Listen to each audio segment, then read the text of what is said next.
أنا أطلت عليكم وسعيد بلقائكم.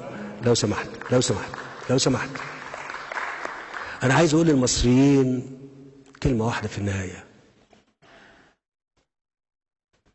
أنا لم أخذلكم ولم أتخلى عنكم،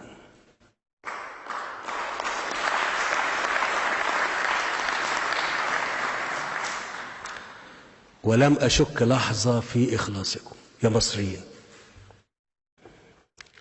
من فضلكم عاملوني بالمثل وعاملوا الدولة بالمثل. شكرا جزيلا.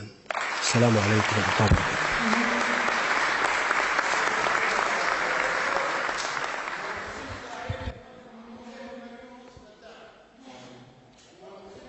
السلام عليكم. سيبنا من وقت الكلام ده. بسم الله الرحمن الرحيم. لو سمحتم، أنا ما اديتش الإذن لحد إنه يتكلم. من فضلكم من فضلكم